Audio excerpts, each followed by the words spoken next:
Austin Ekeler is back for a second season in Washington. He's got more than just touchdowns on his mind, and he is here on the show today on Locked On Commanders.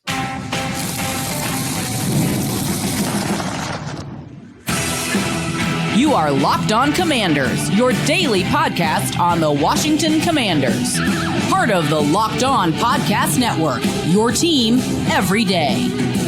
And welcome into Locked On Commanders, where we watch the film, break down the data, and call it like we see it. I'm your host, David Harrison. This is your daily podcast covering the Washington Commanders, part of the Locked On Podcast Network, your team every day. Not only am I here with you 5 days a week, usually, but I also cover the Washington Commanders for Sports Illustrated's CommanderGameDay.com and WUSA9.com. I want to thank you for making Locked On Commanders your first listen or view today. Whether you're an everydayer or you're just coming through for this episode, I appreciate you. But to those everydayers, a special thank you for you coming through for every single episode. I appreciate you greatly. If this is your first time here, I appreciate you as well for finding us. Hopefully you like what you hear and you come back for even more. On today's episode, why year 9 means more than ever for Austin Ekeler on the field and off of it. He opens up about leadership, legacy, and the Commanders' culture shift.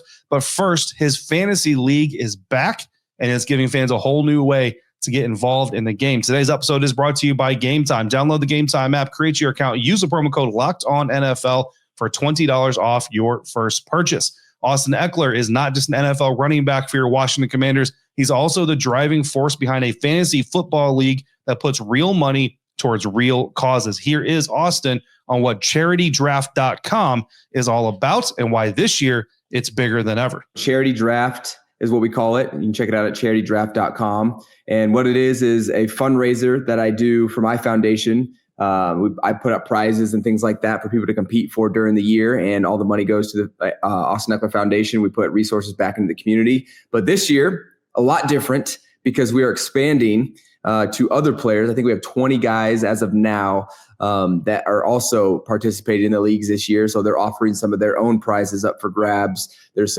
there's game tickets, there's signed jerseys, golf tournaments, signed footballs, game gear, a whole bunch of different prizes up for grabs.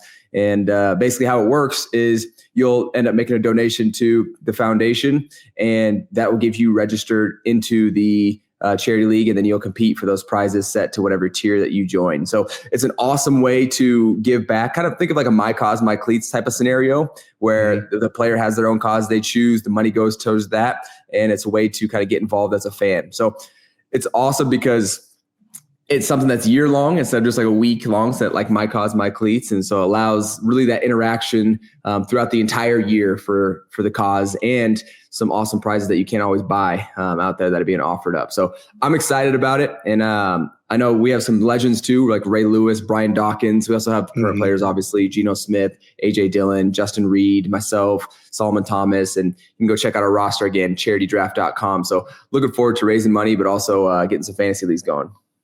Yeah, I mean, it's a really cool idea. It's a really cool venture that you guys are setting out here. And I think it's fantasy has obviously exploded, right? Like I'm sure you get comments, I don't know, DMs, tweets, whatever. Somehow, some way fans are going to find you and tell you whether you did great or you did terrible for their fantasy roster. But this is no. Here's how it works. It's always, I feel like, the negative side, because either I did bad for someone that has me, or I did good. And so people that I win against are like, hey man, like, come on, chill out, so can't win. So it's funny. I'm not going to out him by name. I've actually got a buddy on this network. My listeners probably know who I'm talking about because they know who I'm tight with on this network, but he plays fantasy football. We're not in the same league, but he's kind of like, he goes into fan mode. You know what I mean? And we all do that sometimes if you're on the outside of it, but he'll DM me sometimes and he's like, what is this player doing to me? And I'm like, what do you mean? He's not doing anything to you. He's out there playing football, bro. Like, he's going to do the best that he can. Calm down. But then when he does great, right? So like when Austin Ekeler has 5 touchdowns and 30 catches in a PPR game, you know what I mean? Then it's, I'm such a genius for putting Austin. It's like, why is Austin doing something to you when he's not doing well, but then when he does great, you're the genius for putting him in? Like, come on, man. But no, it's really cool. I looked at one of the tiers specifically, and I mean, the winner gets like tickets to the Eagles Commanders game late in the season. I mean, that right there alone, especially with the way this season. That one's like game jersey, game shoes, game cleats, gloves, tickets to the game. That's a good one. So there's a whole slew of different prizes. I know Ray Lewis is doing like a pre-draft party that you can join, stuff like that. And then Brian Dawkins has his own charity golf tournament that he does with a bunch of celebrities that come out. You can get tickets to that too if you win in one of his leagues. So I'm excited that this is, like I said, the first year we're expanding. And so we'll continue to grow on this in the future into other sports as well. But awesome way to give back, but also give the fans something cool to compete for, because we're already competing for fantasy stuff. So this is just a little diversity in the things that you can compete for. Absolutely. I love the effort there. So good luck to everybody out there who's going to do it. One of the prizes, you can do exactly what Austin and I are doing right now, and you can sit down at a computer and converse. You can tell him about all the games that maybe he lost you in fantasy football, I suppose. Although you won his league, so you're going to be pretty happy, I think. So Austin, fifth year of that. Again, charitydraft.com. Make sure you go check that out. Fifth year doing that. While fantasy football is giving fans a way to connect with players like never before, the real connection inside the locker room between running backs like Austin Ekeler and Brian Robinson Jr., for example, might be even more powerful. That's coming up next on today's episode of Locked On Commanders, part of the Locked On Podcast Network, your team every day.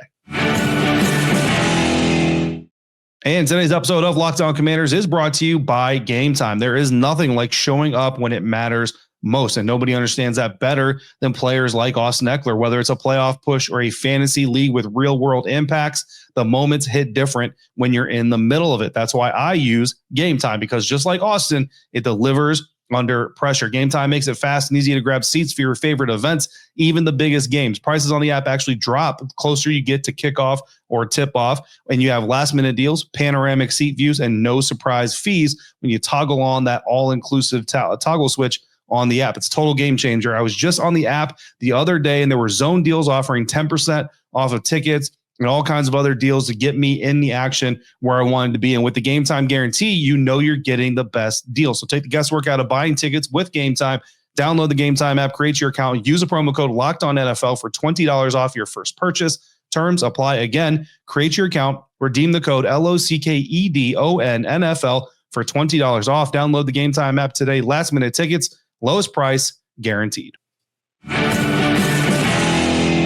Fantasy is always a lot of fun, but real life in the NFL means competing, sharing, and staying focused, especially when your backfield is as talented as the Commanders is. I asked Austin what's different about this second season with the Commanders and what it's been like building a bond with Brian Robinson Jr. We're a little bit further on now. I feel like we have an established coaching staff that has established what they're about, kind of, this brotherhood concept that, Dan Quinn really harps on every single day. You hear us as players talk about it all the time. Why? Because it's coming from the top down. Head coach talking about it, coaching it. We're about it.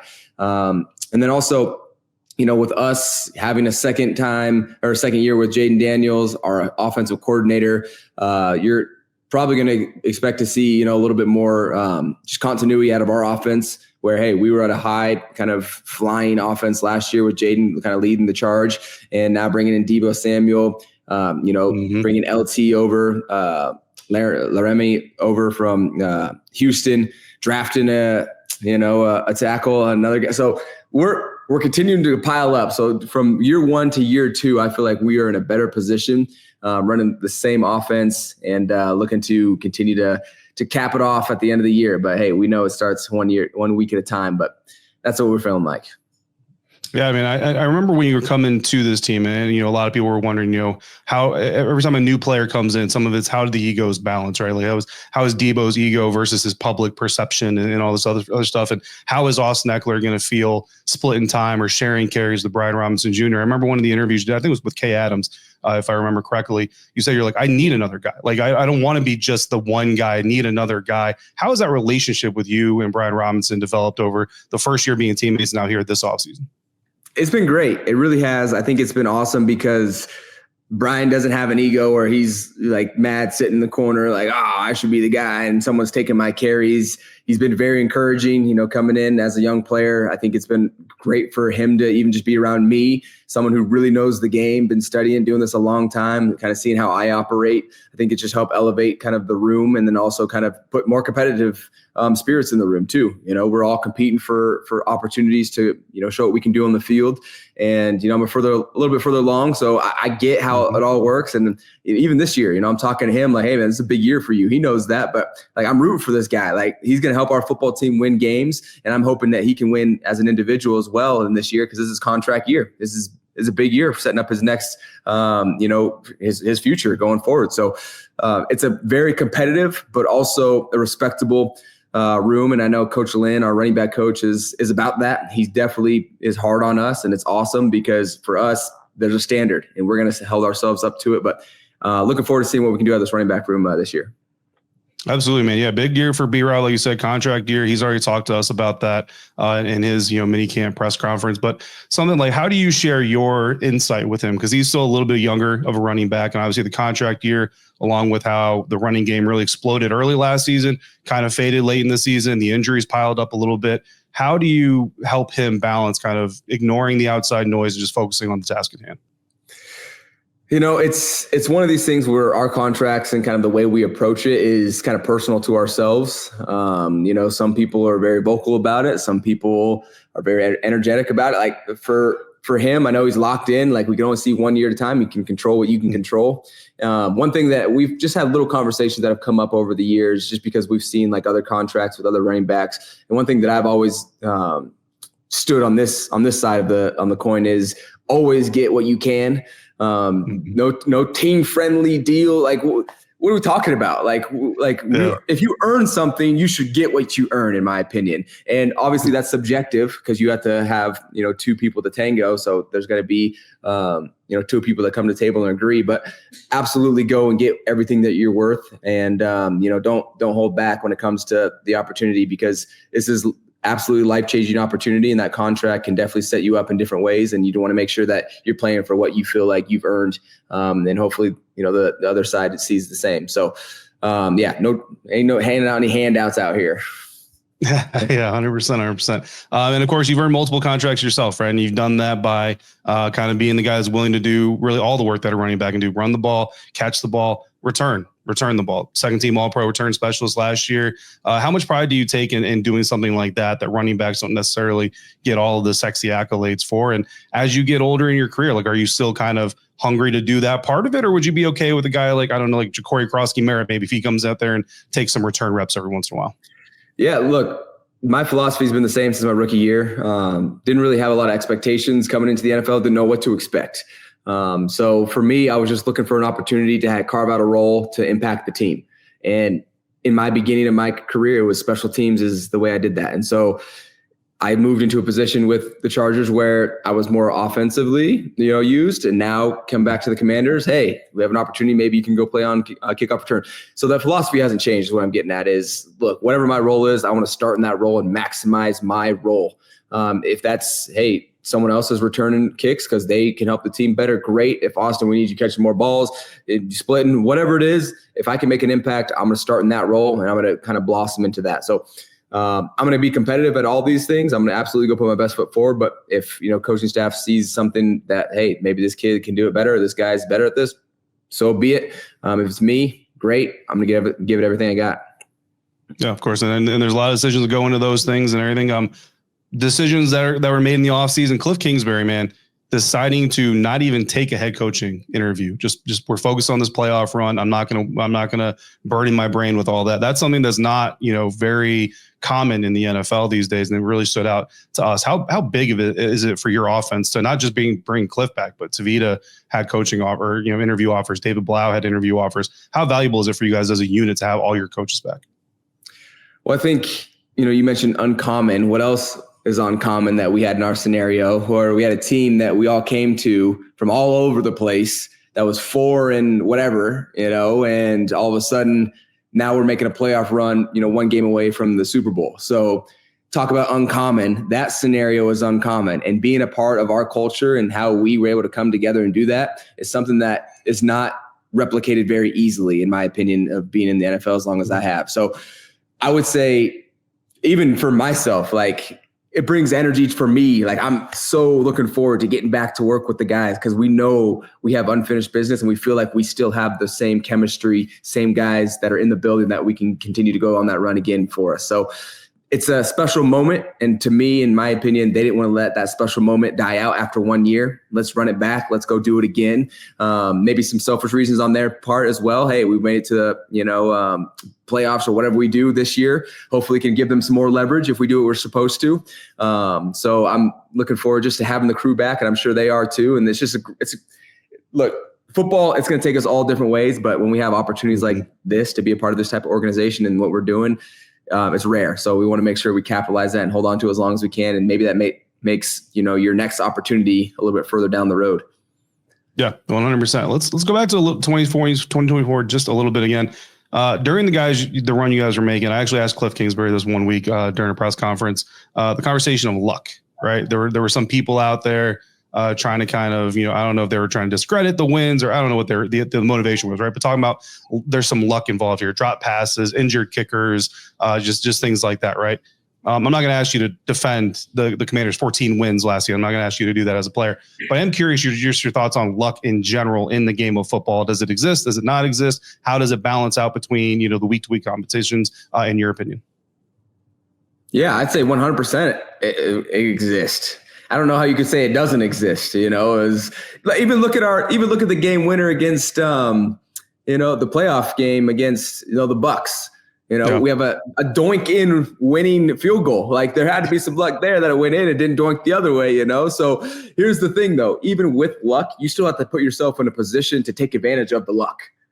Like if we just are not good in general and we're never going to be in a position, even if we do get lucky, to be able to win the game. So yeah, there's some luck involved, but we have put ourselves in a position to be able to utilize the luck to our advantage because we have a good enough team to be in a position where if the ball goes this way, we win, but if the ball goes that way, we lose. It could be in a situation where, you're getting lucky, but either way, it doesn't matter. You're going to lose either way. But that wasn't the case for us because we put ourselves in a position to take advantage of luck. And so that's when I think luck stands out the most, right? Because if you're just a bad team, oh, this guy dropped a pass. It doesn't make a difference because whatever, you're losing by a bunch. Oh, we're in the game. Now you pay attention to the luck because now the circumstances can drastically change the outcome of the game if these little things happen here and there. So I would say when you see the competitive games, the luck thing is emphasized a little bit more just because of the circumstances that can sway and the weight of that. Yeah, 100%, man. I mean, you go back to the Hail Mary. If Noah Brown's not doing his job, that tip ball doesn't matter, right? Right. If we're not even within a Hail Mary, score of 7, then it does, or 6, whatever it was, then it doesn't even matter, right? So you got to be in a position to take advantage of your luck. So that's when the luck really shows itself. While the coaching and the competition are fueling the Commanders, what's really pushing Austin Ekeler in year 9 isn't just football, it's legacy. That's coming up next on today's episode of Locked On Commanders, part of the Locked On Podcast Network, your team every day.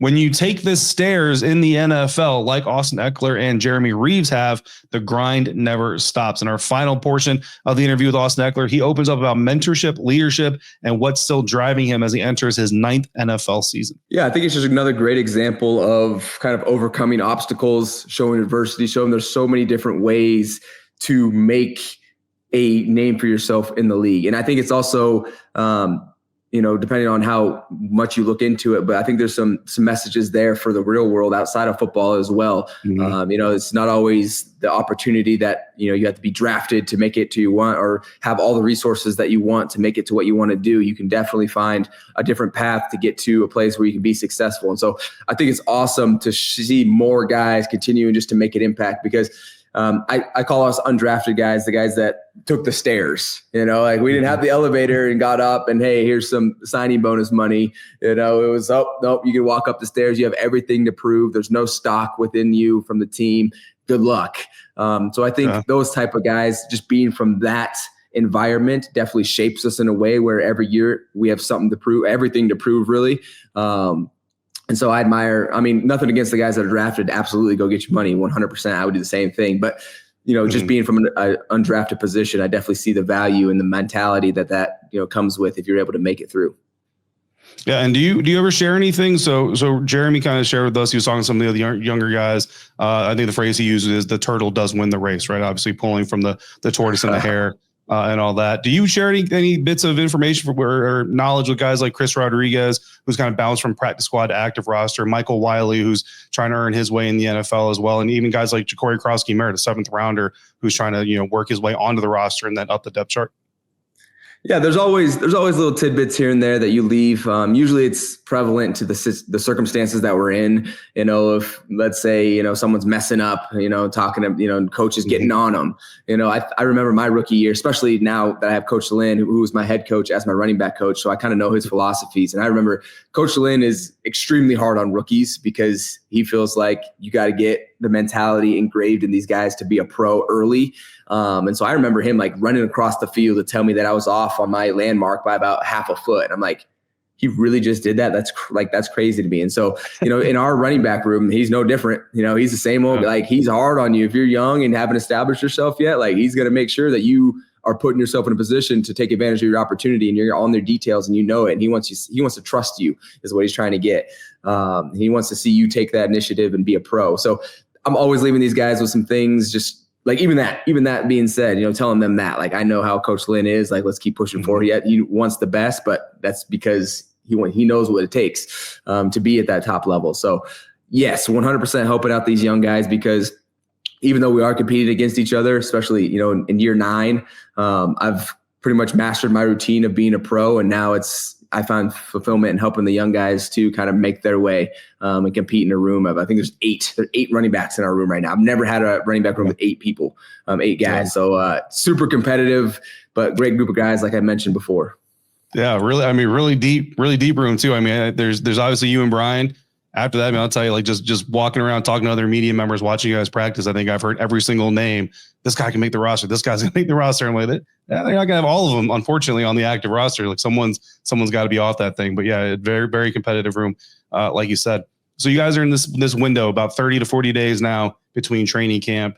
It's opportunity to do some things. I know Coach Quinn challenged you guys. Ken Norton talked to you guys. Wes Welker talked to you guys.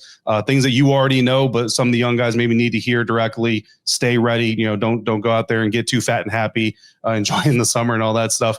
What does success look like in 2025 for you personally? And then do you have a standard? Do you have a line of kind of that you draw in the sand that says this is success for the Commanders in 2025? You're talking as a team or me individually? As a team and for yourself, actually. Yeah. I mean, it's so hard for us to look into the future because you can't get caught up in the future, and for us, like you mentioned, we have a competitive room. You can't be looking about how many games we're going to win, doing all that stuff. You got to make the damn team first. No job is safe in the NFL. There's some that are more safe, damn near guaranteed almost, but everyone, is one weird thing away from happening, or getting beat out from next guy being up. So for us as players, it's so hard to say, hey, we're going to do this. Like, I know that we have a lot of the same energy that we did at last year and a lot of the same talent, and even a little bit more, I think, a little bit more talented group. So, I mean, that can aim and kind of hint at where I think we can do. But again, for me, looking forward is a disservice to my own routine and my mentality. Yeah, no, I hear you on that. So you mentioned year 9 for you, right, in the National Football League. What drives you right now? What's pushing you forward in year 9? Yeah, it's definitely changed. It's definitely changed because now I've been through a few contracts. And so at the beginning, you're definitely hungry, as far as from the money aspect. And I think I look at money differently now that I've, made some over the past years. And so it's like, okay, what is the new kind of mentality that I have coming into this? And I think it's really established itself, I think, after probably year 4, after I signed my second contract, and like, okay, now what can I do with this? But more so, how can I maintain being effective on the field in my role? And then how can I continue to operate in the team, continue to contribute, continue to be in a position where not only on the field, but off the field can make a difference in my own life and the people around me. And so for me, what continues to bring me back is that this opportunity of the NFL is so impactful in so many different ways, and things like charity draft, right? Like being able to have, different projects outside in the community. It's such an awesome organization to be a part of, the NFL. And so there's different ways you can use it. I'm an entrepreneur at heart. And so I want to continue to be a part of an awesome organization, and also at the same time impact the community. And that's why I want to continue to keep coming back, because the platform continue to shed light on all these things. Yeah, man, doing good stuff. We're going to end it right there. That's a perfect answer. We're going to end that right there. So once again, Austin Ekeler, you already know him, running back for the Washington Commanders. The site is charitydraft.com. Go check it out. If you want to sign up, it's going to be a good time. And if you're good at fantasy, like we all think we are, you're going to get in line to win some really cool prizes. And of course, there's also EkelerFoundation.com. Go learn about that. Go learn about everything that Austin is doing and support that foundation as well. Austin, see you in about 30 days. I appreciate your time, man. Sounds good. Thanks, David. Appreciate it, man. Once again, a big thank you to Washington Commanders running back Austin Ekeler for coming through. That's going to do it for today's episode. Coming up next on Locked On Commanders, we've got a mailbag episode. I know I told you last time our next episode was a mailbag episode, but I think, speaking of Austin, you'll be okay with having that push just one day. So our next episode will be a mailbag episode. In the meantime, if you got questions or comments, you can text me directly by becoming a Locked On Commanders insider at joinsubtext.com/LockedOnCommanders. Once again, a program note in case you missed it this week, targeting only 3 episodes instead of the 5. Taking a little bit of a break, a little bit of a trip to see family. So I'm going to prioritize that this week. Next week, we do plan on being back for a full 5 episodes. So make sure you're coming through for all of those. For your next listen today, check out Locked On NFL Scouting with Kyle Krabs and Joe Marino. They're going to help you stay the most informed fans all throughout the dead period. You can find Locked On NFL Scouting on YouTube or wherever you're listening to this podcast. Thanks, as always, for making Locked On Commanders your first listen of the day. To all the everydayers out there, I see you, I appreciate you, and I thank you. Until next time, stay safe. If you're out and about, be good to each other. We'll talk again soon right here on Locked On Commanders, part of the Locked On Podcast Network, your team every day.